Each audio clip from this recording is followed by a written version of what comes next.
Are we going in guns blazing and everything? Oh, shit. Oh, shit. On April 2nd, 2024, deputies from the Bernalillo County Sheriff's Office in New Mexico respond to a panicked 911 call. Believing the caller is exaggerating the urgency of the situation, they're shocked to discover that the initial incident is only the beginning, and a chilling discovery is waiting for them just behind a locked door. You look right across from you, there's blood up there. Oh, okay. Dude, nothing on this call makes any sense. The following is based on official police records, and the footage has never been seen before. Please note that all persons charged with a crime are presumed innocent unless and until proven guilty in a court of law. On the evening of April 2nd, 2024, Rhonda King calls the Bernalillo County Sheriff's Office seeking aid. Hello, 911? Hello? 911, press the button if you can hear me and you can't speak. Oh, Roger. All the dispatcher can hear is mumbled arguing on the other end. After a few minutes, Rhonda responds. Do you have an emergency? Yes, I need to have somebody come to Palomas Avenue. I don't know the exact address. I'm sorry. Okay, I need an address or some cross streets so we know where to find you. It's the south side of Paseo del Norte. Please, it's an emergency. Okay, I need the address so I can send them. Can you get it from my phone? What's your callback number? Stop. Look under John Colbert. Ma'am, answer my question. What is your phone number? Ma'am, please, it's an emergency. Okay, listen to me and tell me what happened. Ma'am, their mother is passed away and they need some emergency assistance. Please, no. And I think the person is being a danger to themselves. And I'm trying to stop them, but I can't. Rhonda identifies the other person in the home with her as 59-year-old James Colbert, her friend and ex-boyfriend. What is he doing that you keep saying stop? He's trying to get to the room where the guns are in, and I locked the door, but yet he has the key to get to it. And we've been, like, wrestling over the key. Saying, no, stop. Listen to her. Stop. Stop. Stop. Where's my key? Ow. Ow. Where's my key? I hit my head against the wall when we were struggling. Eventually, the dispatcher uses Rhonda's phone in order to locate her, and as the 911 call continues, deputies from the Bernalillo County Sheriff's Office urgently make their way to the residence. James, stop. Stop, they're here. James, they're here. Sheriff's Office!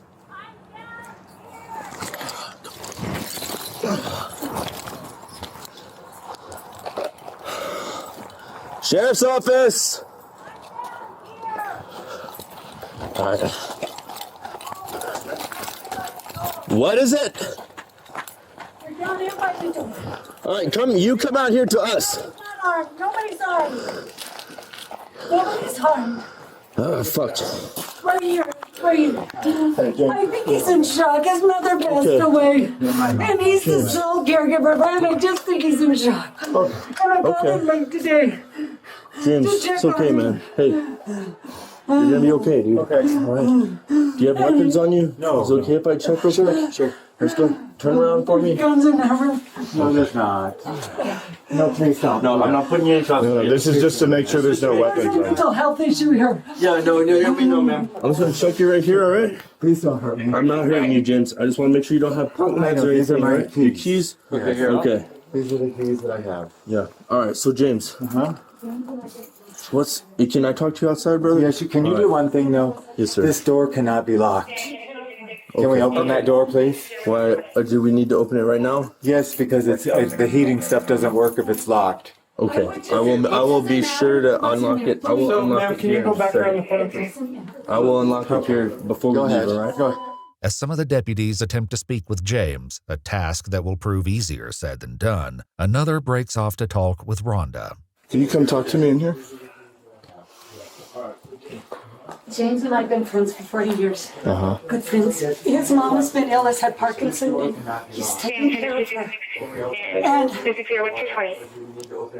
We're inside making contact now. And I would just, it doesn't matter what's in there. Believe me. So listen to me. I know. I don't know where the gun is. So we're gonna take care of it. But I need you to relax and talk to me, okay? What is he doing that's making you feel like that he wants to hurt himself? Because he told me he did. Okay, what did he say exactly? He just said that there was no reason to live anymore. And that he just felt it was best just, you know, I don't know if he said specifically kill himself. But he said there was no more reason for him to live. Rhonda clarifies that the residence doesn't belong to James, but to his father, who has passed away. She also states that the reason she believes there are firearms in the house is because it had been broken into a few months earlier, and the police report James filed stated that some of the firearms were stolen. While this may at first appear to be a routine welfare check, the deputies will soon uncover that nothing is quite as it seems, and a dark secret is lurking just under the surface. So James, what's going on today, man? We got called out here because I'm sorry to hear that there was a death in the family, and that is what I understand happened today. Yesterday. And yesterday, okay. And this has obviously been very rough for you. Absolutely. And so we were called out here because somebody said you were maybe thinking about hurting yourself. Rhonda did. And is that is that something you were thinking of? No. So what's going on today? What was the argument about today? Just that what's happened with my mom and that kind of stuff. Okay. So she's under the impression you're trying to grab a gun and to shoot yourself. She thinks I would have killed myself in that room. Okay. But not my intent. You're not intending to do that. No, Why would she think that? She just does. I don't know why. Okay. Can we have medical come check you out, man? Just because. Sure. I mean, you got some scrapes and things like that. 360. So it's 10-4 for FMO. Is this what is on your shirt? A little bit of blood. Yeah, from your lip or something. Something, yes. What happened to your lip? Just cut. Okay. Just And a little bit on your nose too, the bridge of your nose. Okay. With blood on his shirt and cuts to his face, it's determined that James needs medical attention. However, he has something he believes is far more urgent on his mind. But sir, had broken into. They stole music equipment. They stole all kinds of stuff out of my parents' house. I need to lock it. We're gonna walk out to medical first. I want to secure the door, please. We can secure it right now. Is she leaving? She can come out.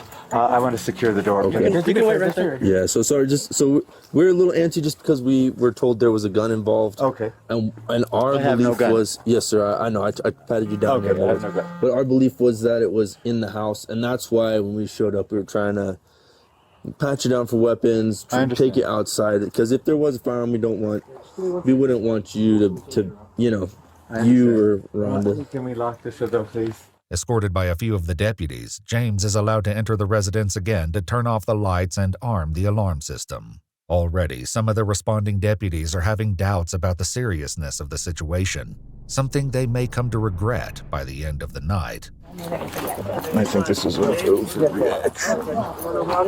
I'm going to be straightforward and just tell you what's going on here. So we showed up, you were covered in sweat. Right. You have some blood on your t-shirt. You told me, you said, hey, I'm not suicidal, but I'm not in a good mental space. Right. All right. And so I would like for you to just get checked out by these gentlemen. They're going to take your blood pressure. Okay. Because you were obviously in a highly emotional state when I came in contact with you at first, all right? The only thing is, we have to go to my other house. Okay. You don't have the key, Rhonda. Okay. Is it the one with the little puppy dog? No, it's the one that we had made, right? I don't remember which ones are which. This one. I'm sorry. Okay. Okay. Let's go this Are way. you sure? Let me just take all of them. No, Okay. because this is the step to my other house. Okay. All right, man. Let's go this way. Okay.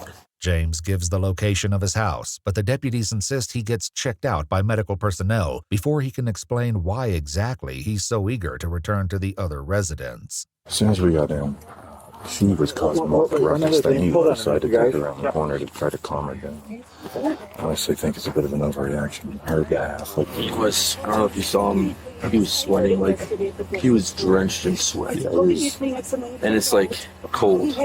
So he's just absolutely drenched in sweat. He's being very calm, like extremely monotone, but extremely calm. So I was like, well, why would she think you're suicidal? She's like, I don't know. He said, I don't know. My mom just passed away. I was the caretaker for my mom. With mounting apprehension about the validity of Rhonda's concerns, one of the deputies speaks with her directly. Okay, so I know my partner was talking to you, but just if you could just give me a brief, a rundown of what's going on. James's mother, well, James has been basically the sole caretaker of his mother the last few years since his dad died. Okay. She has Parkinson's disease, and she's been ill, and James has been ill himself, like medically, and I think a lot of it's, was stress related. Earlier that day, Rhonda had called and texted James multiple times without receiving an answer. I thought, well, I'll call his mom because, I'll talk to her if I don't get him or whatnot. And she didn't answer. James's mother is 83-year-old Marion Colbert. Eventually, James returned Rhonda's call and told her he was at his dad's house. So basically, we were talking and he said his mom passed yesterday. And I said, well, we need to call 911, James. Let's go over to the house. And he was adamant, but no, we needed to come here and lock. We need to go in here. And I was afraid to let him go by himself. Okay. Because I was afraid that he would go in and he might hurt himself. It was around this point that she called 911. I see you've got a little bit of a cut on your head. Yeah. Did he hit you? No. Okay. When I was trying to keep him from going into the door, the wall there. Okay, can you move your hair a little bit? I just want to make sure. Yeah, I know. Okay, because we have medical here. So, yeah. We're going to have medical take a look at you as well, okay? And trying to hold him, and he was pushing to get around me, and when I did, I hit the edge of the wall. Okay. I'm going to put some gauze around there, okay? Okay. Oh, you're going to wrap it? Yeah. Oh, are you serious? I have to stabilize that gauze. That's Oh, no. I don't want to leave. Okay, all right. As Rhonda's injuries are being addressed, some of the deputies share their thoughts on the situation. I think she's overreacting, and then I think this dude's just sad and kind of done with. I guess his mom died, but he never made any statements to her that he's going to kill himself. No, he's had a break-in, so it's reasonable for him to be paranoid. That's why about he's that. super paranoid about everything about his, because it's been broken into, and that's like a violation of like personal, like intimate space. And then her freaking out's probably making him freak out. And even probably is him going into shock, which is why he's sweating so much. Despite their certainty, Rhonda was about to share a detail with alarming implications. I want you to go home. That way he can go home. He does live at home, and I said that was usually. But that's where his mother is, deceased. So no one has gone. No. His mother's there deceased. That's what I was trying to explain to him. Not stay safe, right? Eventually, Rhonda is medically cleared and allowed to leave the scene. However, what she shared about James's mother has left the deputies with the creeping sense that something isn't quite right. Wait, what? Mom's got in that dress, so. What? Yeah, she just told me that mom passed away last night, his mom. And then she's still there. And she's still at the house and no one has gone. What? Yeah, we need to like all get in a circle, and because this is Hey guys. out of control. Supposedly this lady said that his mom passed away last night and she's still there. Nobody has gone. She's still deceased in the house. I don't know how much I trust her information considering the state of mind she's in, but I think we should go check that address. I think she's more my concern than he is my concern. Well, we can ask him the whereabouts of his mom just to double check.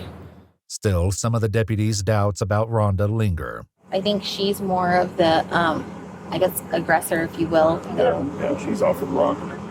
James has been placed in an ambulance for evaluation. However, he's refusing to be transported to the hospital.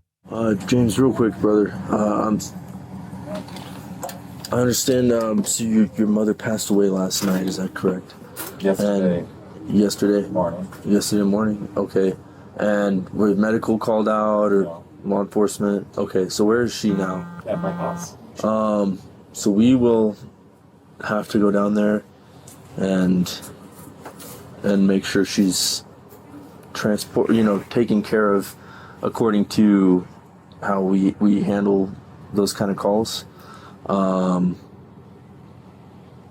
Okay. So give me 1 second. I'll go let my sergeant know that we have to go down there. And this was yesterday morning? Okay. And where would she be in the house? In the hallway. In the hallway? Okay.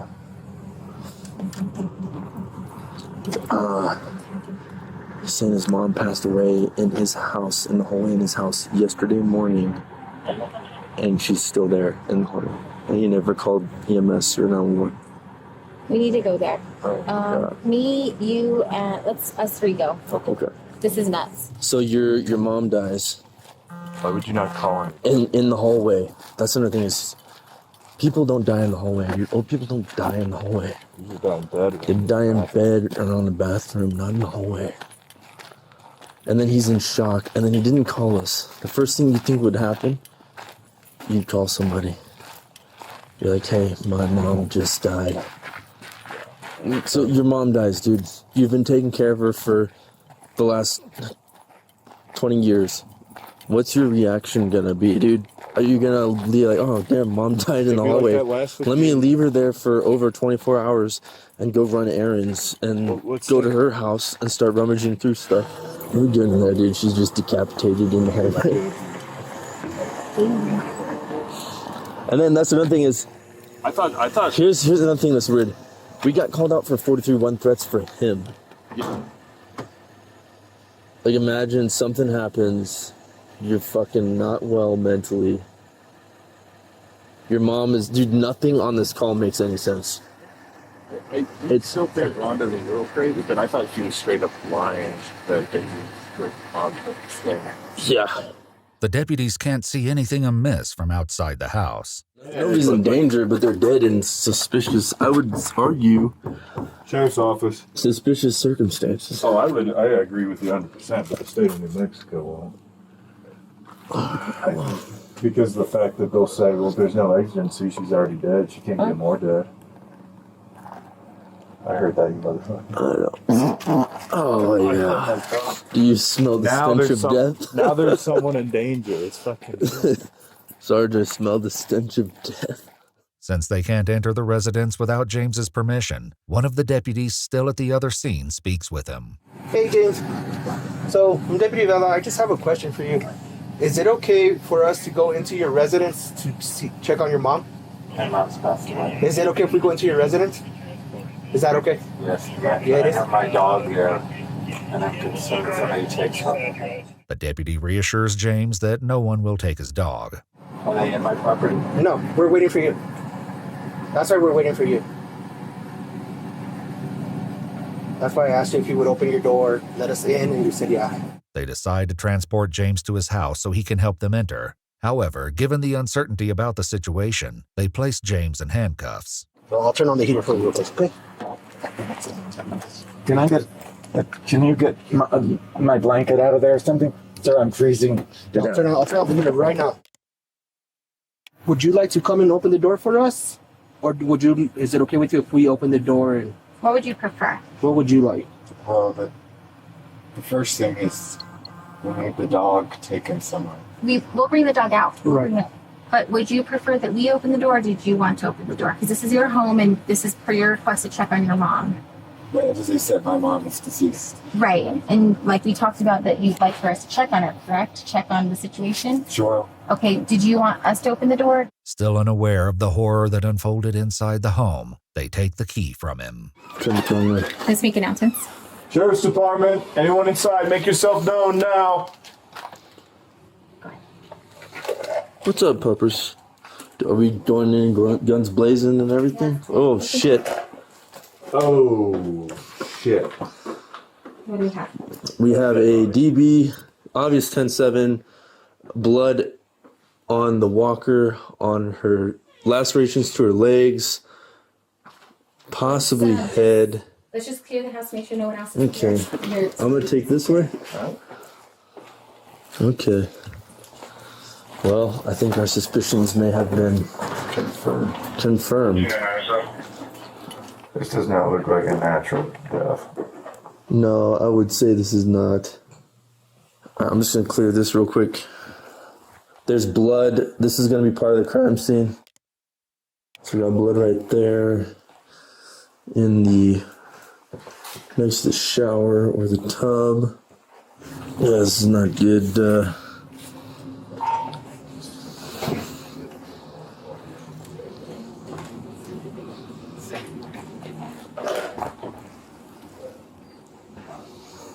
There's hair right here. Okay. I think this is probably her. Probably get out. Yeah, let's secure. Yeah, let's secure the house. We'll call for animal control to secure the dog. Just don't step on that Yeah, right there. don't step on anything. Following their gruesome discovery, the deputies search James and confiscate his phone. With unsettling calm, James makes an inquiry. Did you all take the dog outside? We have not taken the dog outside just yet. Hold on. I don't want to put him in a combat stack. Yeah. We're gonna be having animal control probably come get the dog here in a second. Rhonda's not going to pick up the dog? Probably not right now. A lot of weird shit's going on with this one. I don't know if it's just because the body's deteriorating, but her state of undress, the way she's positioned, like none of that makes any sense. Right.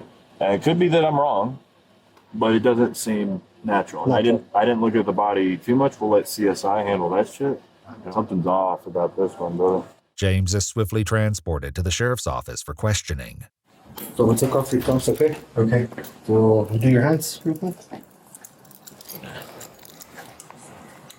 You're not gonna get all crazy with me, huh?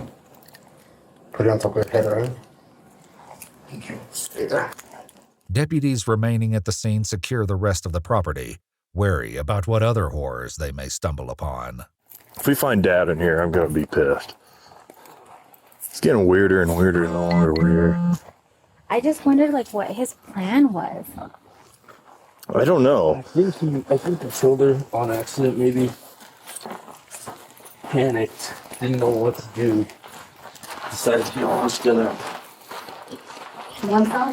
kill himself, yeah. During questioning, James would eventually provide an answer to that question, as well as explain his mother's disturbing fate. Well, sir, that's for you in case you want that. Thank you. So, I wanted to talk to you today about Ron, just because your dad was treated as into this. Of course, until I prove otherwise, you know? It's just part of the process. The detective reads James's Miranda rights and he agrees to speak. James, can you help me understand why you're here? It's a lot of tough time. So, can you tell me more about it? She's been living with me for the last 5 years or so, and we've been having some conflict as of late. We just disagreements or conflicts, and she says she sometimes makes some derogatory statements to me, like the dog wasn't fed sufficiently. That's why she doesn't have enough weight, and it's gonna kill the dog. That's an example. Though James appears less than enthused over the prospect of discussing what happened between him and his 83-year-old mother, Marion, the detective next asks the question likely on everyone's mind. How come you didn't call in state of shock about what had happened? I was thinking I should just kill myself. It seems that despite the deputy's certainty that Rhonda had been overreacting when she called 911, her fears had been justified. Still, a question remained. How exactly had Marion passed? She had fallen off of a chair, that chair that she's on now, and so I put her back on the chair. Despite this claim, Marion's injuries couldn't have been caused by a fall. James states that it was around 11 a.m. on the 1st, over 2 days earlier, when he realized his mother had died as she sat in her walker in the hallway. He admits to leaving her sitting in that chair for around 15 hours before he noticed that she had passed. Instead of calling 911, James carried on with his day, heading to work and even sleeping in the house with his mother's corpse. He only told someone about Marion's passing when Rhonda met him at his father's house. Some of the deputies discussed the horrific nature of this fact while at the scene. You wake up, get your normal cup of coffee, and then right in the corner of your eyes, Mom's bloated, decaying corpse in the hallway. What do you think the dog thinks? The dog's like, please stop looking at me. Already there was growing doubt about James's claim that his mother died as a result of a fall, as some of the deputies still at the crime scene speculated. That's a little bit weird, dude. I think what happened was they had an argument. He killed her. kind of went crazy. Went back to her house for some reason. Maybe he was suicidal.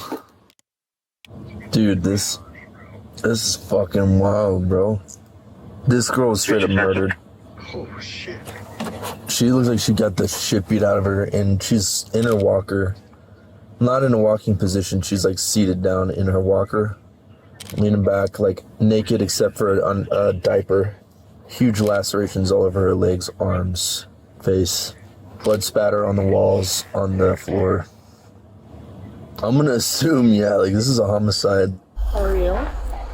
Well, I looked into the face of straight evil today, it feels like. This guy's an actual psychopath. Following Marion's death, the rest of her family had to be informed about the tragedy. Hi, Sergeant Nace. I am Lisa Colbert, and your officers were here at my home a few hours ago. Yes, ma'am. And, you know, we have a horrible, horrible situation. Absolutely. I'm very sorry for your loss. We're blown away. My husband is in a huge proposal meeting with the government today. He doesn't even know this yet. Lisa eventually told her husband, John Colbert, James's brother, about his mother's death, and the two came down to the station to speak with detectives. What they shared added a haunting layer to the already disturbing story. I'll tell you what, I'm gonna sit right here. That was good. They discuss Marion, sharing that after she moved in with James so he could care for her, they rarely saw her and only occasionally spoke on the phone. During one conversation a year prior to her death, Marion told them that she feared James may attempt to take his own life. She was so worried, in fact, that Lisa called 911. My mother-in-law called. She's 82 years old. She sounds very distraught. She called about 20 minutes ago. She's very worried about her other son, whom she lives with. She's unable to physically navigate the home.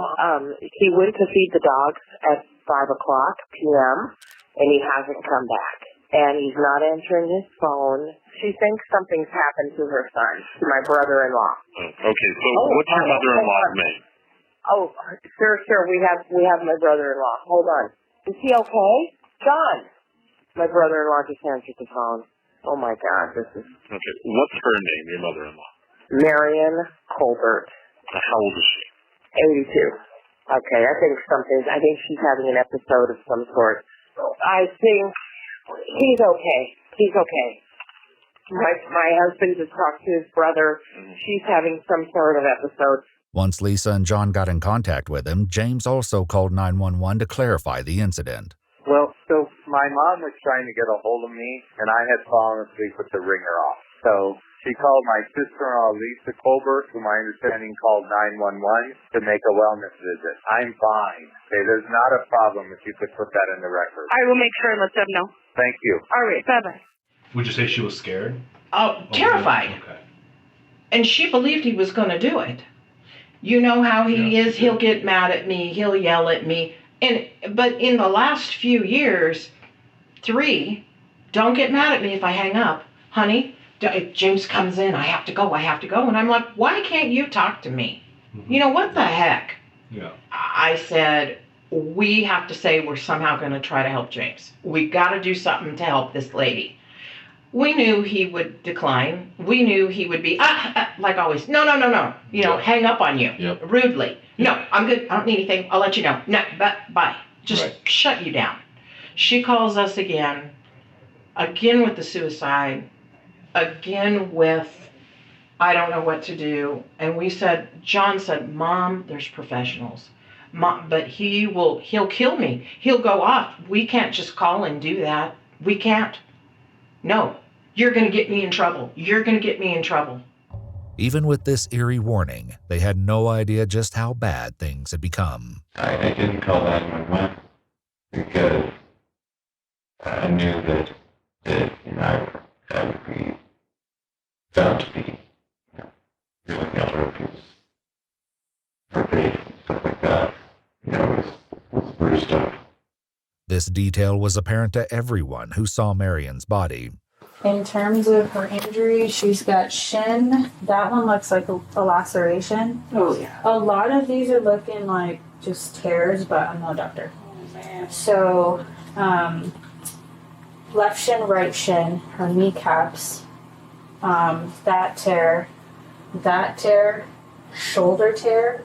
Her face is completely black and bloody. Skin tear to her neck. Okay. Tell me more about her face, where did she have marks? Still marks on her face, right? And how did she get those? From her, from you. From what part of your body? What? My hand. And what matter? Like that. So like an open arm slap. Mm-hmm. Her skin, because of the warping, is very, very, very brittle, softer. That's the medication for whoever. Okay. So her skin is very soft because of that. And if you literally just touch her arm or her hand or something, it can make skin come off. Though James is adamant that his mother fell in the living room, evidence discovered in the home may suggest that there's more to this story than James wants to admit. If you look right across from you, there's blood up there. Oh, okay. And then there's blood on this wall. Right here. Yeah, okay. She's in there for a minute. How long you think? They told us a day and a half, maybe. I don't know, but look at all the cooling. It's all purple. Yeah. Dude, that right there is crazy. Yeah, there's a bunch of shit here, there's a bunch of blood, and it goes around this hallway, and I didn't go through here, but Nas said that there's more blood back there as well. Like, everything's all packed up. It looks like he was getting ready to, like, jump ship. There's blood here. Blood there and there. And there. Oh, shit. Like she's trying to leave. Mm-hmm. Look at her, like, tendons are showing, like, right here. Mm-hmm. So sorry this happened. James's brother John and his wife Lisa also discussed the lacerations when speaking with the detective. And then he decided to stab her and do the lacerations. No, so I don't know if the coroner told you about that. The lacerations one that I was referring to on her shins. No. So that's what they told me is something called tissue bridging that comes from blunt force trauma. Mm-hmm. No, you could see her tendons. That too, they were not able to tell me exactly how that happened because some of the skin was very brittle because of the age and because she was there for a couple of days. Right. Though James has provided some answers, a few questions remain, namely, if he would admit to any role in his mother's death. How come it affected you so strongly? And that's the leading question you're asking, but I think you know how to answer it. I feel accountable for what's happening here. I'm not meaning anything at all, I'm just asking why it's so upsetting to you. Because of why you were being physical, correct? When she was saying pretty hurtful things to you, upset. That you pushed her out of the chair? No. Not what happened. Pushed her out of the chair. With this less than satisfactory answer, the detective leaves James alone. While he's been unwavering in his story that he didn't kill his mother, and she died as a result of falling, John and Lisa share an alternate version of events. According to them, Rhonda allegedly told them that James initially made a concerning statement. He admitted it to her. He admitted what to her? That he killed his mom. How did he admit it to her? He said, I hurt my mom. Okay, he said it to her. He said it to her. And she said, I'm sorry, babe. It's unclear whether or not this claim is true, but regardless, the detective returns to James's interrogation room in order to gather final evidence. Morning. My name is Detective Walker. I'm with CSI. So what I'm going to do is take some photos of you and then collect some evidence from you, okay? Okay. Do you mind standing at that wall for me? Sure. Alright. I've got to collect your clothing, so if you don't mind disrobing for me, okay? Everything except your underwear. And then I'll give you this. Okay. What's enough from there? Sure.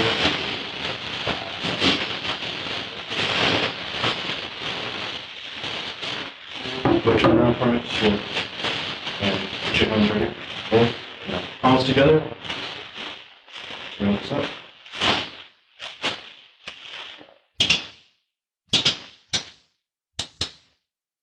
So you are going to get arrested tonight, and we'll put a copy of your arrest warrant in the property so we can paperwork and everything. John and Lisa had a final comment regarding Marion and James. She was a sweet little lady. She didn't deserve this. He's more of a monster than I He can't expected. walk on this. Holy crap, he is He a can't walk liar. on this. He's lied forever. James Colbert eventually pled no contest to murder in the second degree and failure to report a violent death. He was sentenced to 9 years in the New Mexico Department of Corrections. He talked about how much they traveled. He talked about how she had cheated on him. She hid it, Stephen said, his voice dropping, losing some of the performative grief. If she had just told me she wanted an open relationship, I would have said okay. But the lies were the problem. Ackerman watched him. He saw the shift. The grieving partner mask had slipped, revealing the bruised ego beneath. Meanwhile, inside the garage, the search team froze. They weren't looking at remodeling supplies. They were looking at an arsenal. Tubs of chemicals. Potassium perchlorate, aluminum powder, sulfur. There were tubes, wires, fuses, and nestled among the clutter were devices that looked suspiciously like homemade explosives. Some looked like dynamite props. Some looked real. Some looked real. An FBI agent stepped out of the garage, his face grim. He signaled to Ackerman. The helpful business partner wasn't just a rocket hobbyist. Chapter 3. The Red Herrings. While Stephen Beale sat in the back of the police cruiser, spinning yarns about screenplays and magic tricks, the investigation was branching out like cracks in a windshield. In a murder investigation, you start with the inner circle. The husband, Ronilo Vestil, Ildiko's husband, had arrived at the blast site in a panic. He had been weeping, begging officers for information about his wife. Is she in there? Is she okay? To the untrained eye, he looked guilty. Why was he there so fast? Investigator Ackerman and FBI agent Nick Vicencia looked at Nilo hard. They hauled him in. They put surveillance on him. A SWAT team raided his house, the house he shared with Ildiko, turning it upside down. Nilo sat in the interrogation room, exhausted and broken. Did you know about the other men? The agent asked. Yes, Nilo whispered. And that didn't make you angry? Nilo looked up, tears in his eyes. His alibi checked out. He was at work. His grief appeared genuine. He wasn't a chemist. He wasn't a rocket scientist. He was just a cuckolded husband trying to keep the peace. Then there was the other woman, Elizabeth Papp. The investigators dug into Ildiko's digital life and found venom. Ildiko had slept with a man named Gaber Papp. Gaber's wife, Elizabeth, had found out. The text messages were nuclear. She almost destroyed my family. Enough is enough. Elizabeth had even texted Nilo, demanding he control his wife. Be a man, she had taunted him. Stop her. It was the oldest motive in the book, a crime of passion. A scorned woman, removing the rival. Agents descended on the Papp residence. Elizabeth was defiant, angry, and unashamed of her hatred for Ildiko. I didn't like her. Elizabeth spat. Did you kill her? They searched the Papp house. They looked for chemicals. They looked for wires. They found nothing. Elizabeth Papp had a motive, but she had no means. She didn't know how to build a bomb that could vaporize a human being. The list of suspects was dwindling. The handyman, the lovers, the husband, they all lacked the specific, terrifying skill set required to construct the device that tore apart the Magyar spa. The bomb wasn't just a bomb. It was a signature. Amarasaye, the FBI lab technicians, were piecing together the debris from the blast site. They found fragments of a cardboard box. They found the shredded remains of a battery, a CVS brand A9 volt battery, and embedded in the ceiling tiles, fused by the heat of the blast, they found chemical residue. It matched the chemicals found in Stephen Beale's garage. Chapter 4. The interrogation. Stephen Beale walked into the Aliso Viejo substation voluntarily. He wasn't in handcuffs yet. He thought he was helping. Or perhaps he thought he was outsmarting them. The interview room was small, the air stagnant. Ackerman sat across from him. An FBI agent sat in the corner, silent, watching. Stephen was comfortable. Too comfortable. He leaned back, crossing his legs. I'm writing a screenplay, Stephen announced suddenly. Ackerman blinked. A screenplay? Yes. It's about a soccer mom who is a part-time assassin. She's very good. She covers her tracks. Stephen smiled, a thin, actor smile. That's interesting, Stephen, Ackerman said, keeping his voice flat. Let's talk about the chemicals in your garage. Oh, those. Stephen waved a hand dismissively. Model rockets. I used to build them with my kids. Huge ones. 4 stages. It became an obsession. And you still use them? No, haven't touched them in years. I don't even know what's in there. Ackerman leaned forward. Stephen, the bomb that killed Ildiko used an oxidizer. You have oxidizers in your garage. Well, Stephen shrugged. If there's an oxidizer in the bomb, and I have oxidizers, that's just a coincidence. Chemistry is chemistry. He was arrogant. He was playing a game of intellectual chicken with the police. Then he did something that made the hair on the back of Ackerman's neck stand up. Do you want to see a magic trick? Stephen asked. Before Ackerman could answer, Stephen reached behind the investigator's ear and pulled a coin from the air. He grinned. You're kidding me, Ackerman thought.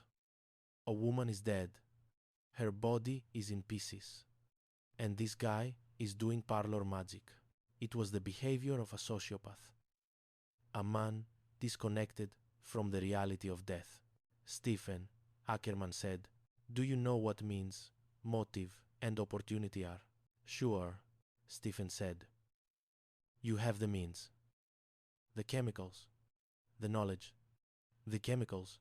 I suppose I could fall into that category, Stephen admitted, seemingly unbothered. And motive? You were the ex-boyfriend. No, Stephen shook his head.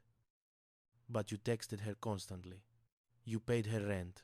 I'm a generous guy. Ackerman stood up. He had seen enough. The quirky grandfather act wasn't working. Stephen, in my heart and in my gut, I think you killed her. Stephen didn't flinch. He just stared back, his eyes empty of empathy. That night, Stephen Beale was arrested. Not for murder, they didn't have the forensic link yet, but for possession of unregistered destructive devices found in his garage. The rocket hobby was illegal. It was enough to hold him, or so they thought. Chapter 5. The release. The justice system is a machine of gears and levers, and sometimes the gears slip. A week after the arrest, Stephen Beale sat in a federal holding cell. He was wearing an orange jumpsuit. He looked smaller, older. The swagger was dampened by the concrete walls. But outside, his lawyer was working. The federal statutes regarding destructive devices were specific. The FBI lab examiner, under oath, admitted the crucial detail. It was a loophole the size of a launch pad. The federal prosecutor, Mark Takla, looked at the judge. He had no choice. Without a direct link to the bomb, a fingerprint, a DNA match, a video of him building it, the possession charge was shaky. Your Honor, the government moves to dismiss the complaint without prejudice. The gavel banged. Charges dropped. Stephen Beale stood up. He was free. Patron, he was free. Valerie Stone was waiting for him in the parking lot. It's over, she sobbed. It's finally over. Stephen hugged her back. He looked over her shoulder at the courthouse, at the agents watching him from the steps. He didn't smile this time. Let's go home, he said. But it wasn't over. Back at the FBI field office, Agent Nick Vicencia slammed a file onto his desk. He walked. Vicencia growled. He blew her up, and he walked. Ackerman paced the room. We need more. We need to tie him to that specific bomb. Not just general chemicals. We need the box. We need the battery. We need a confession, Vicencia said. They looked at the whiteboard. A picture of Valerie Stone was pinned there. The loyal girlfriend. The woman who had stood by him, who had driven him home, who believed he was innocent. She's the key, Vicencia said. Ackerman nodded slowly. You think she'll flip? If she knows what kind of monster she's sleeping with? Yeah, she'll flip. The FBI began to plan. They weren't going to arrest Stephen Beale again until they had him dead to rights. They were going to launch an operation, a sting. They were going to turn his fiancée into a spy. Chapter 6. The Sting. Valerie Stone wanted to believe. She was a woman who had suffered through bad relationships, men who were stuck on their exes, men who lied. He proposed to her with a diamond solitaire that sparkled with promise. But the FBI agents who pulled her over in the black Suburban didn't care about the ring. They drove her to a park. They took her phone. They showed her pictures, not the grainy news footage of the building. They showed her the crime scene photos, the inside of the spa, the blood, the fragmentation. This is what he did, Valerie, Agent Maracle said softly. Look at it. Valerie wept. He says he's innocent, Valerie pleaded. He says it was rockets. He bought the battery, the agent said. He bought the box. We have him on CCTV, but we need to know why. We need him to say it. They laid out the deal. They weren't asking her to leave him. They were asking her to get close. We want you to go on that trip to Malibu, the agent said. Okay, Valerie sniffed. But you're not going alone. They handed her a necklace. It was a statement piece, chunky and silver. There's a microphone inside, the agent explained. Wear it. Get him talking. Ask him about Ildiko. Ask him about the bomb. Get him angry. See if the mask slips. Valerie Stone, the woman who just wanted a peaceful life. The weekend in Malibu was a surreal nightmare. The hotel room was wired. 25 federal agents were in the van outside, listening to every breath, every rustle of sheets. Stephen was relaxed.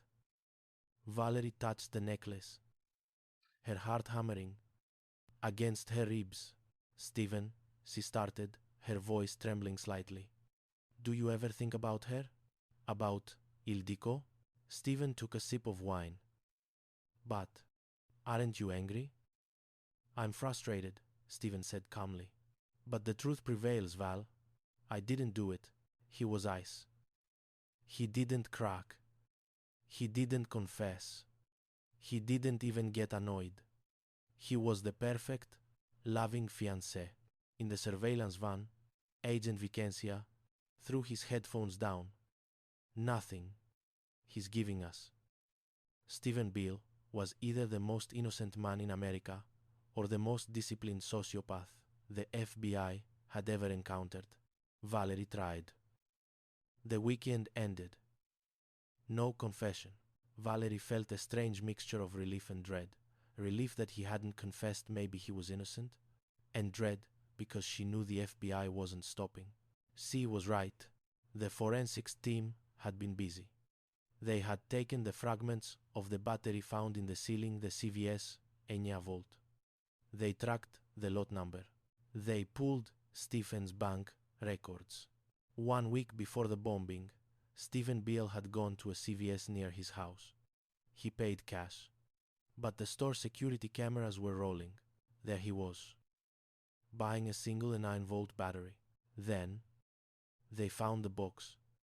Stephen had purchased a specific size of cardboard shipping box from a store near the spa. The net was tightening. The coincidences were piling up into a mountain of evidence. On March 3, the early thousands de Cainea, nearly a year after the explosion, the phone rang in the house Valerie and Stephen shared. Stephen answered. He listened, His face went pale. He handed the phone to Valerie. "It's the agent," Stephen said. "I've been arrested. This time, the charge wasn't possession. Malicious destruction of a building resulting in death. Federal code for murder. Stephen Beale was going back to jail. And this time, there would be no loophole. Chapter 7. The Trial of the Century. 4 years later, 2022, the wheels of justice grind slow, but they grind exceeding fine. Stephen Beale sat at the defense table. He was 63 now. His hair was thinner, his face more lined. He wore a suit, looking every bit the grandfatherly figure his defense team wanted the jury to see. The prosecution, led by Mark Takla, laid out the case. They played the video of Stephen's rocket demonstration, showing his comfort with explosives. They showed the CCTV of him buying the battery. They showed the text messages. "I love you forever," Stephen had texted Ildiko just weeks before he killed her. Obsession. Takla told the jury. He couldn't have her, so he destroyed her. He couldn't have her, so he destroyed her. They showed the photos from Stephen's phone. He had gone through Ildiko's Facebook. He had taken photos of her messages with Laszlo, the Hungarian lover. He had translated them. He knew everything. He was a stalker with a chemistry set. But the defense fought back. Where is the direct proof? They pointed fingers at everyone else. Elizabeth Papp, the jealous wife. Nilo, the husband. Max, the handyman who slept in his car. Stephen Beale is a weird guy, the lawyer admitted. He's an oddball. He likes rockets. That doesn't make him a killer. The jury retired to deliberate. Days passed. The tension in the hallway was thick enough to choke on. Finally, a note. "We are deadlocked." A mistrial. Stephen Beale smiled. He had done it again. He had acted his way out of a conviction. He was the star of Devon to angry jurors. But the prosecution wasn't giving up. "We will retry him," Takla vowed to the press. June 2023, the second trial. This time, the government didn't hold back. They built a replica of the spa. They built a replica of the bomb. In a silent courtroom, they played the video of the test explosion. The mannequin, dressed like Ildiko, stood at the counter. Boom. The violence was absolute. The mannequin was obliterated. The jury watched, horrified. This wasn't a hobby. This was a weapon of war. The jury watched. Then, the defense played their ace. Valerie Stone. She took the stand. She was no longer the fiancée. The relationship had withered under the strain of incarceration and time. But she still defended him. He never confessed, Valerie told the jury. "I wore a wire. It was powerful testimony. If the man didn't confess to the woman he loved in the privacy of a hotel room, maybe he really didn't do it. Maybe he really didn't confess to the woman, but the prosecution, they focused on the silence. He didn't confess." Takla argued in closing, because he's a control freak. He's an actor. He knew he was being watched. He knew she was digging. His silence isn't proof of innocence. It's proof of his discipline. The jury went out. This time, they didn't take days. In less than 2 hours, they returned. Stephen Beale stood. He adjusted his jacket. With the jury find the defendant, Stephen Beale, guilty. The word hung in the air, heavier than the smoke on Mary Blue Road. Guilty. Stephen didn't cry.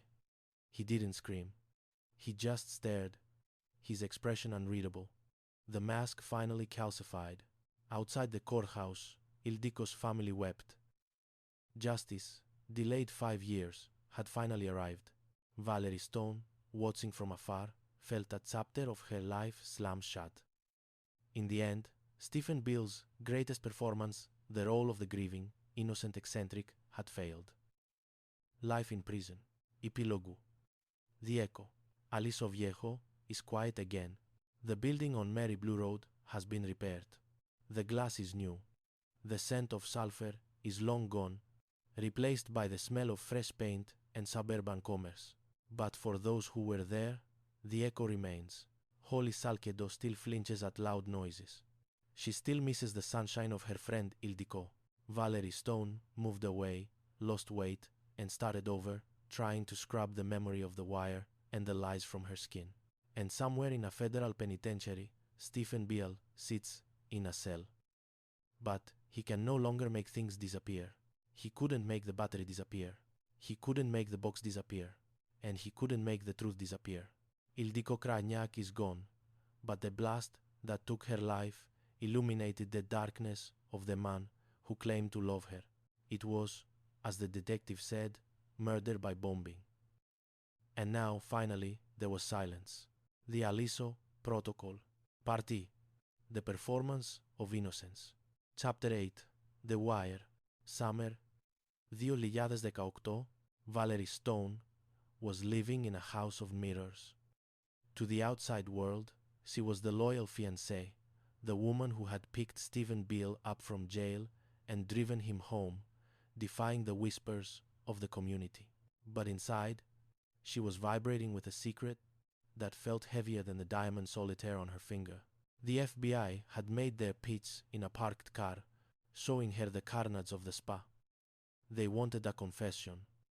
They wanted the man she slept next to every night to admit he was a monster. "We want to pay for the hotel," the agent had said regarding their upcoming romantic getaway to Malibu. It was a perverse offer, a luxury weekend funded by the Department of Justice in exchange for a betrayal. Valerie signed the papers. She consented to the listening devices. She consented to the cameras. The weekend arrived. Malibu was overcast, the marine layer clinging to the coast like a wet sheet. The hotel room was pristine, but to Valerie, it felt crowded. She knew that nearby, perhaps in a van parked down the street, 25 agents were listening. She touched her chest.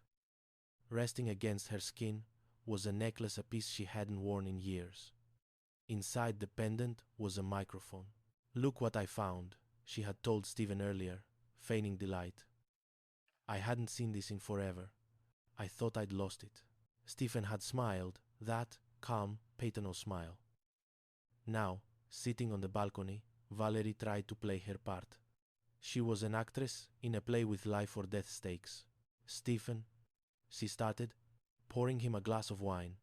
She brought up Ildiko. She brought up the bombing. "It's just so awful," she said, watching his eyes. "The police. They seem so sure." Stephen took a sip. He looked at the ocean. "It's a nightmare, Val, but they're wrong. They have tunnel vision." He didn't get angry. He didn't rant. He didn't confess. He was calm, cool, and collected. Valerie felt a spike of panic. Is he innocent? Or is he simply better at this than I am? The agents in the van adjusted their headsets, waiting for the crack in the armor. They waited for a slip-up, a moment of rage, a whisper of guilt. But Stephen Beale gave them nothing but the banalities of a man on vacation. He never did. Valerie would later reflect. The weekend ended. The FBI had thousands of hours of audio of Stephen Beale enjoying wine and ocean views, but not a single second of a confession. Valerie returned the necklace. She went back to the house in Long Beach, back to the man who might be a murderer, and tried to sleep. She had done everything they asked, and it had yielded nothing. Chapter 9. 12 Angry Jurors. 2019 The Interregnum. For a man under the microscope of the federal government, Stephen Beale lived a remarkably loud life. He was free. The charges had been dropped. The Rocket Hobby defense had held. To the casual observer, he was a victim of police overreach, a quirky, grieving business partner who had been unfairly targeted because of his eccentricities. Stephen leaned into his artistic side. Art illuminates life, he liked to say. He was cast in a local production of Devon the Angry Jurors. Stephen Beale, the prime suspect in a homicide, was playing the jury foreman in a play about a murder trial. Just remember that this is a first-degree murder charge. Stephen's character intoned from the stage. So if we return a verdict of guilty, the accused goes to the electric chair. In the darkened audience, there were patrons who applauded. They weren't just there for the irony. They were building a parallel case. Stephen had been collecting disability payments for over a decade. He claimed he suffered from aphasia, memory loss, and an inability to read. An inability, yet there he was on stage, reciting lines he had memorized perfectly. He thinks he's outsmarting everybody, investigator Ackerman noted. Stephen knew they were watching. He believed he could play both roles simultaneously. While Stephen took his bows, the FBI financial forensics team was deep in the data. They were looking for the receipts in the literal sense. They found a transaction at a Staples store near the spa. Stephen Beale, using his own rewards card, had purchased a Commodore box, a 12PXXEX cardboard shipping box. It matched the dimensions of the box Ildiko opened. Then, the CVS footage surfaced. A week before the blast, Stephen walked into a drugstore. The brand matched the debris found in the ceiling. The coincidences were no longer coincidences. They were a roadmap. On Sunday, March 3, 2019, Valerie was still in bed when Stephen left to run errands. Minutes later, her phone rang. It was Stephen. "I've just been arrested," he said. The interregnum was over. The curtain had fallen on his freedom. Chapter 10. The Arithmetic of Probably. The first trial, 2022, 4 years, had passed since the explosion. The world had changed, but Stephen Beale had remained in a federal holding cell, denied bail. The charge was no longer possession. It was malicious destruction of a building resulting in death. The trial began with the prosecution laying out the obsession. They showed the jury the text messages. "You are the woman that I've always dreamed of. I will love you forever," Stephen had written just weeks before the murder. They argued that when Stephen realized Ildiko was never coming back to him, that she was making plans with Laszlo in Hungary, he decided that if he couldn't have her, no one would. He knew how to make rockets and fireworks, prosecutor Mark Takla told the jury. Those are the exact things one needs to know how to make a bomb. They showed the video of Stephen teaching a class on how to mix chemicals safely. "This is extremely gentle," Stephen said in the video, his hands steady as he mixed volatile powders. But the defense, led by attorney Craig Harbaugh, hammered on the lack of direct evidence. "Where is the DNA?" Harbaugh asked. They pointed to the other suspects. Elizabeth Papp, the woman who had sent intimate photos to taunt Ildiko. Ronilo, the husband who knew about the affairs. Max, the handyman who slept in the parking lot. The strongest piece of evidence is Mr. Beale's total lack of motive, the defense claimed. The jury went into deliberation. Inside the jury room, the air was thick with frustration. Juror Klaus was convinced. "There's only one way something gets shot into the ceiling at that kind of speed," he argued, referring to the battery parts. "That's if it's sitting right on top of the thing that detonates." But juror Marisela wasn't sure. "Not beyond a reasonable doubt," she insisted. They debated the motive. Was Stephen the type to kill out of jealousy? It wasn't obvious from the testimony that he was the kind of person who would fly off the handle, Marisela said. The vote was taken. 8-4 to convict. "Probably he did it," one juror said. "But probably is not good enough." Voices were raised. There was pointing. Acrimony filled the small room. They were stuck. The judge declared a mistrial. Stephen Beale remained in jail, but he had survived. The prosecution had failed to close the deal. To Ildiko's family, it was a devastating blow. "I was so disappointed," her cousin Eva said. But prosecutor Mark Takla was already preparing for the next round. We were always going to retry that case, he said. Chapter 11. The Recreation. The second trial, June 2023. The prosecution learned from the first trial. They realized that circumstantial evidence needed a visceral anchor. They couldn't just tell the jury about the bomb. They had to show them the bomb. The new jury was seated. The evidence was presented again, the battery, the box, the texts, the chemicals. Just Stephen Beale, the prosecution repeated. Then came the new evidence. The prosecution had constructed a replica of the bomb based on the chemical residue and the components Stephen had purchased. They placed it inside a box on a counter next to a mannequin. They played the video for the jury. The blast on the screen was horrific. The mannequin didn't just fall over, it disintegrated. The hands and arms were blown to bits. The legs were severed. The courtroom was silent. The video played side by side with the actual crime scene photos of Ildiko's remains. The similarity was undeniable. Propos de Yeli, Mas, the physics of the recreation matched the physics of the murder perfectly. It really showed how that bomb could have gone off. The prosecutor noted. It stripped away the hobby's defense. This wasn't a rocket gone wrong. This was a device designed to erase a human being.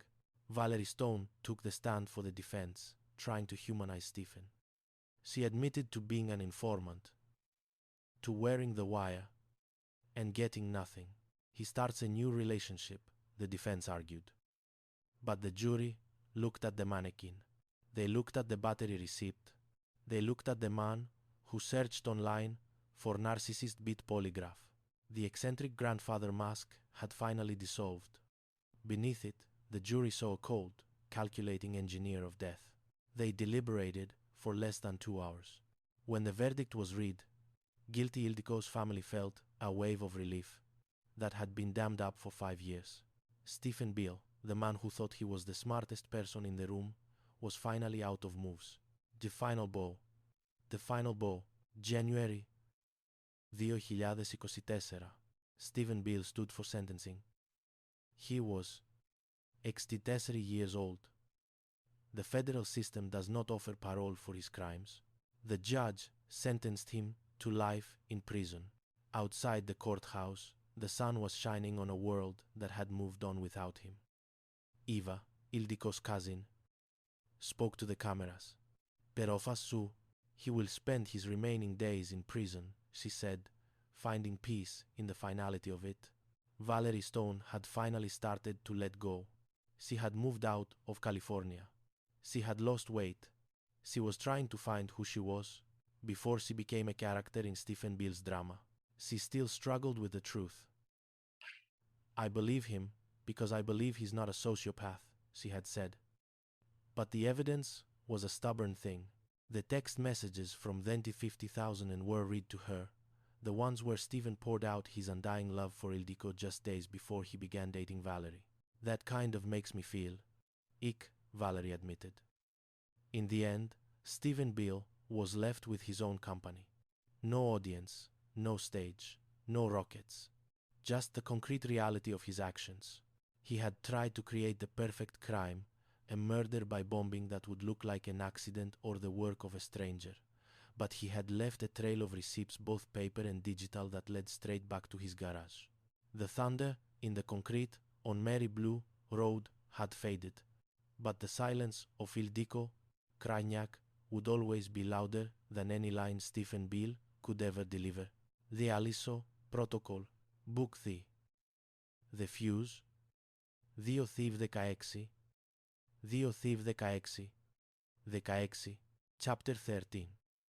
The Algorithm of Romance, Chapter 13, Autumn 2016. The Internet promises connection, but often it only delivers collisions. Stephen Beale sat in his home in Long Beach, the glow of his computer monitor illuminating a face that had seen nearly 6 decades of life. He was lonely. His wife had passed away. His children were grown, and the silence of the house was punctuated only by the hum of his aquarium and the occasional creak of his model rocket settling in the garage. He opened the dating app. He swiped. He wasn't looking for just anyone. Someone who could appreciate his eclectic mix of hobbies, the acting, the chemistry, the travel. Then he saw her, Ildiko Krajniak. Hungarian, blonde, a smile that seemed to vibrate with energy, even through the pixels of a JPEG. She was 40xy, but she looked a decade younger. Her profile spoke of a love for beauty, for travel, for life. He swiped right.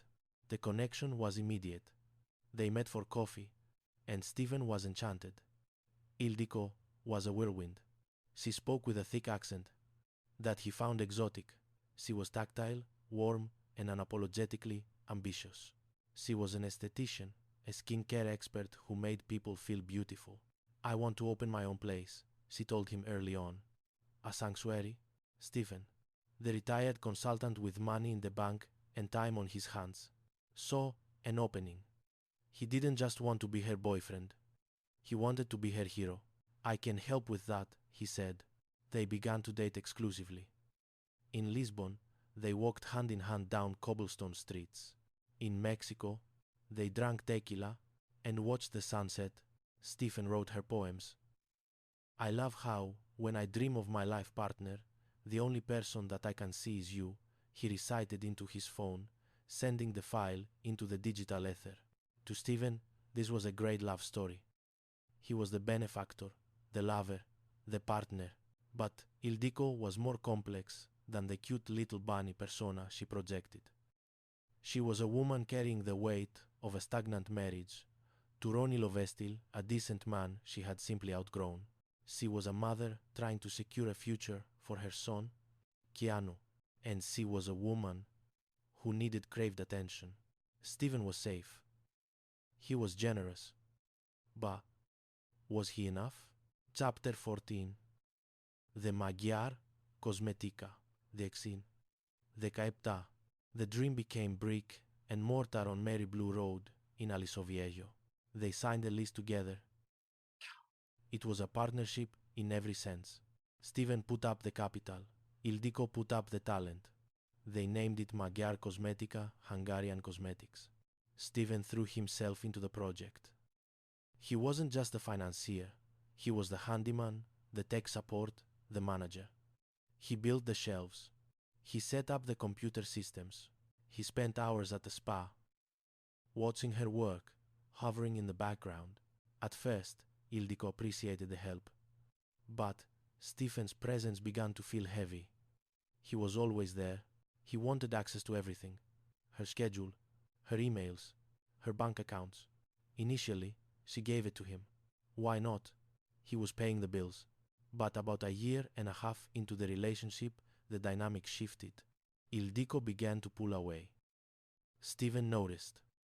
He was a man of details, a man who measured chemicals to the milligram. He noticed the slight changes in her tone, the gaps in her timeline. He confronted her. Why did you change the password? He asked, trying to keep his voice level. I just need some privacy, Stephen, she said, her eyes flashing. You are not my husband. That word stung. Husband. She had a husband, Nilo, at home. Stephen accepted that. He had made his peace with being the other man because he believed he was the primary man. But now he suspected he was just one of many. His suspicion wasn't unfounded. Ildiko had a history. There was the affair with Gabor Pap, the married man whose wife, Elizabeth, had caused a scene at the spa. Elizabeth had sent Ildiko intimate photos of Gabor, taunting her. She almost destroyed my family, Elizabeth had texted Nilo. Stephen knew about Elizabeth. But the doubt was a corrosive acid. It began to eat away at the cool guy facade Stephen had constructed. One night, Ildiko told him she was having dinner with her friend Holly. Stephen didn't believe her. He texted her. He called her. She didn't answer. So, He drove to the restaurant. He drove to the restaurant. When Ildiko walked out with Holly, Stephen was there, waiting in the parking lot. You checked on me? Ildiko asked, her voice rising. I was worried, Stephen lied. But his face was tight with anger. He was jealous, possessive. Holly saw it. She saw the darkness behind the grandfatherly glasses. He was pretty angry that night, she would later say. Seiste, Stephen Beale was losing control. Chapter 15, The Interception, February. The unraveling accelerated. Ildiko announced she was going to Hungary. Alone. Or so she said.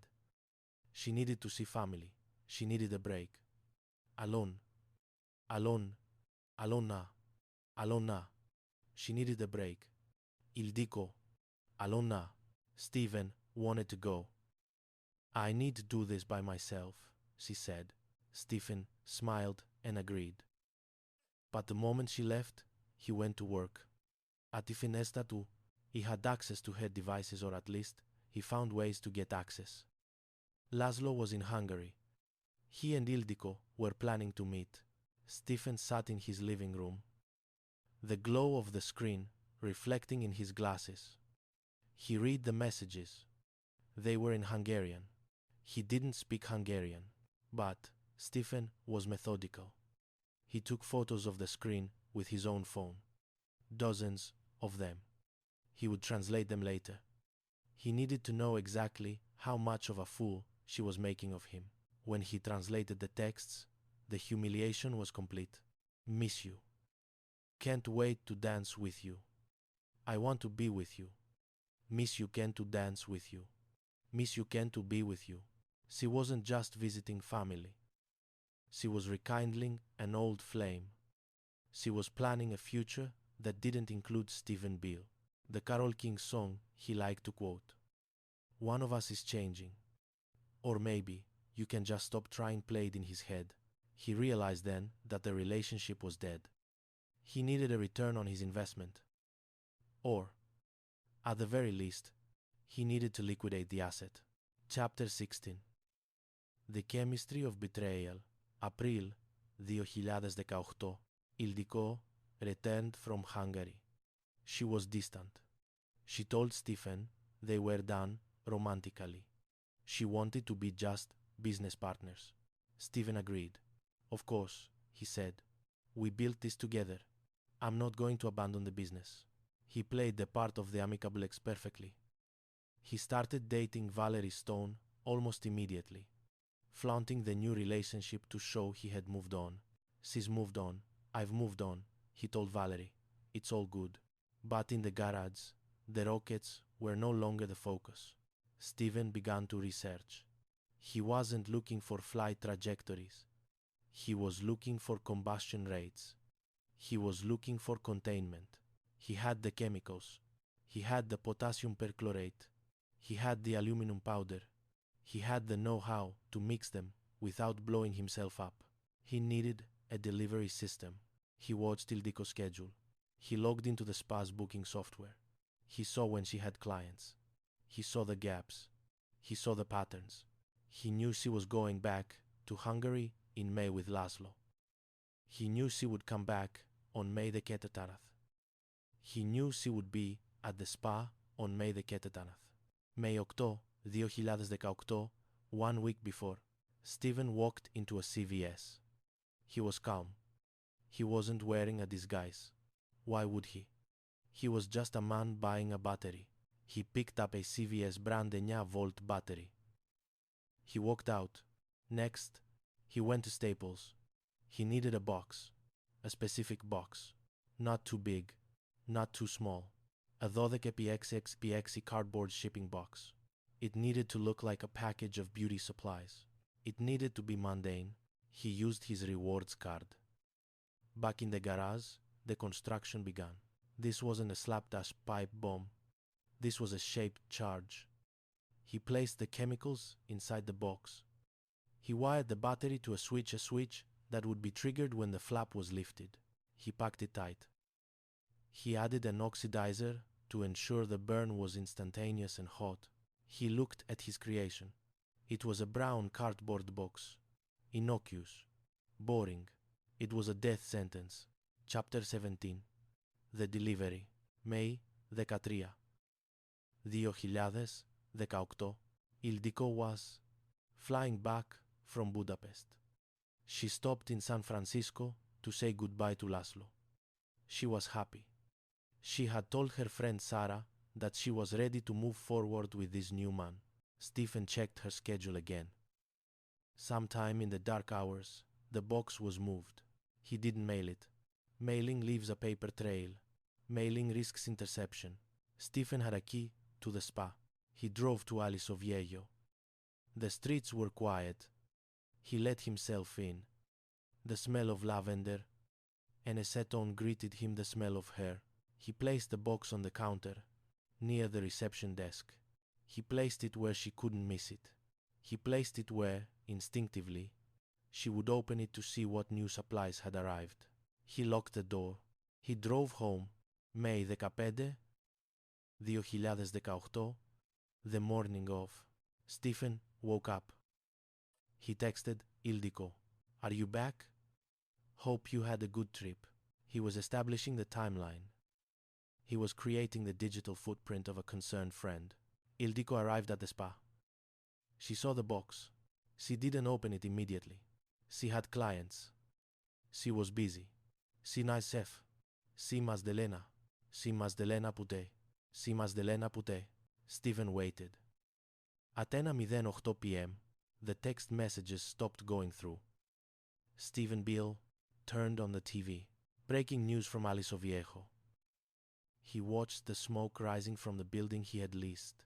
He watched the chaos he had engineered. He picked up his phone and texted Valerie. There was an explosion there?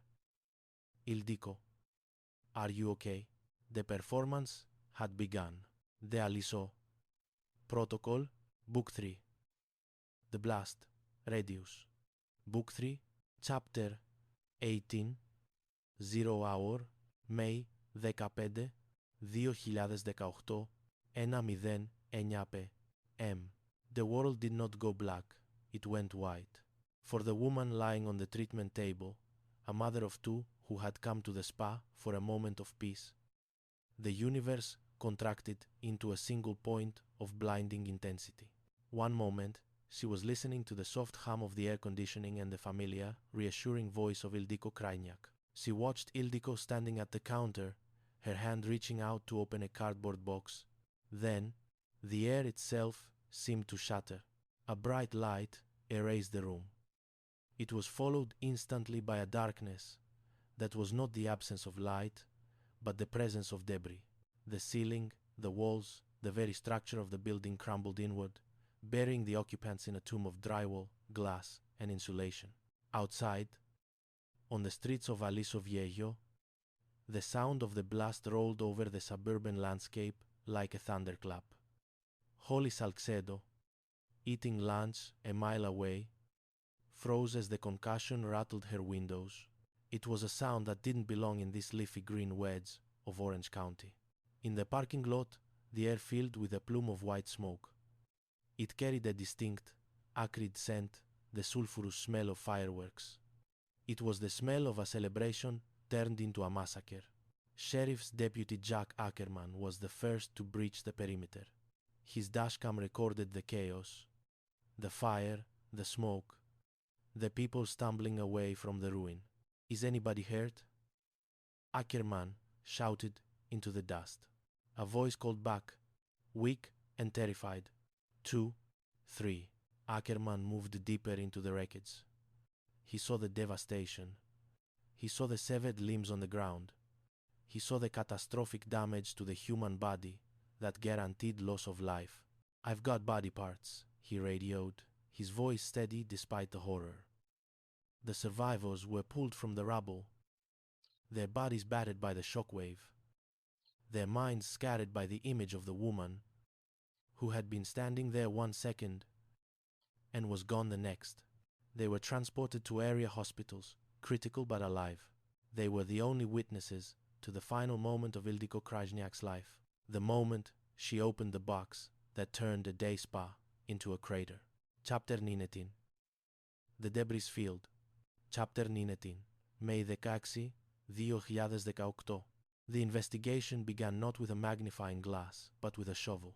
FBI agent Nick Vicencia looked out over the massive debris field. The explosion had been so powerful that it had blown pieces of the building and pieces of the bomb out into the street. To catch a bomber, you have to work inside out. You have to find the seed of the destruction. The bomb technicians, dressed in protective gear, began the slow, agonizing process of sifting through the wreckage. Every bomb maker leaves a fingerprint, not in oil and skin, but in design and chemistry. High in the ceiling, lodged into the acoustic tiles by the force of the upward blast, they found it. It was the jacket of a battery. But not just any battery. The casing was split open, the cells exposed. It was a CVS brand battery. The bomb itself tells you that you're looking for someone who has some specific specialized skills, an investigator noted. This wasn't a crude pipe bomb filled with nails. This was a device powered by a specific electric fusing system. It used a battery to ignite a filament, which ignited the fuel, and the fuel was specific. The white smoke that had billowed over the parking lot told the chemists exactly what they were dealing with. It was flash powder, likely potassium perchlorate and aluminum. It was the chemistry of high-grade fireworks. Agent Vicencia knew what this meant. Who in Ildiko's life knew about fireworks? Who knew about oxidizers? Who had the specialized skills to build a bomb that wouldn't blow up in their own face during assembly? The arrow of evidence began to swing away from the jealous wife, Elizabeth Papp, and away from the frantic husband, Ronilo. It pointed toward the man who built model rockets, the man who had large quantities of explosive chemicals sitting in his garage. Stephen Beale, Chapter 20. The Reconstruction, 2019. Justice required more than a battery casing. For years, Stephen Beale had maintained his innocence, hiding behind the guise of a harmless hobbyist. His defense team argued that the chemicals in his garage were for rockets, that the battery was for household use. He used his Staples rewards card, they argued, suggesting a killer wouldn't be so brazen.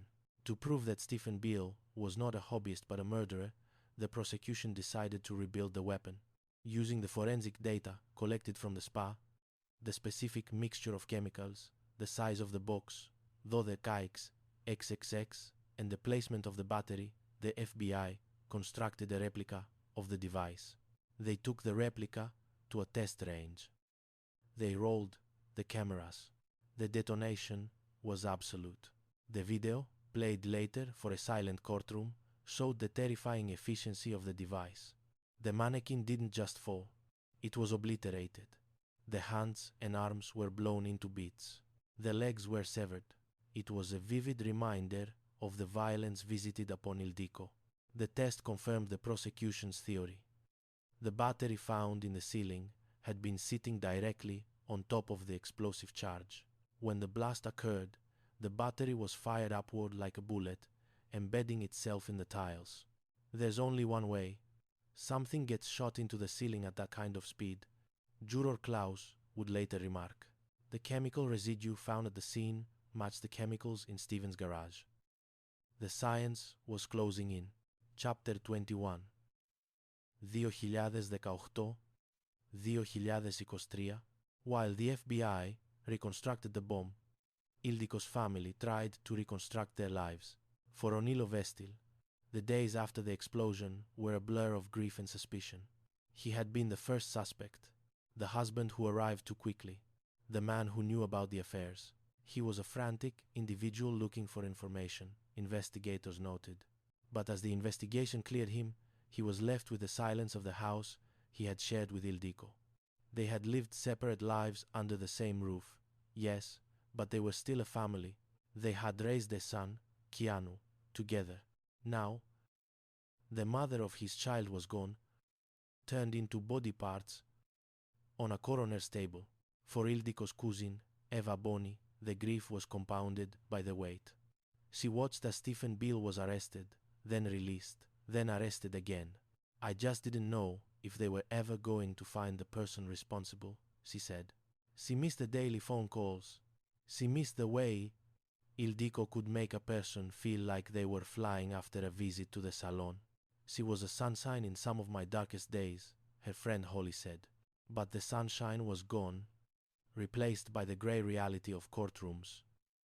When the final guilty verdict came in the Ojileben Iskositria, it didn't bring Ildiko back, but it brought a measure of peace. After 5 years of waiting and wondering, Eva said outside the courthouse, our family and friends had peace in knowing that Mr. Bill will spend his remaining days in prison. The bomb had destroyed a building and a woman, but it had not destroyed the truth.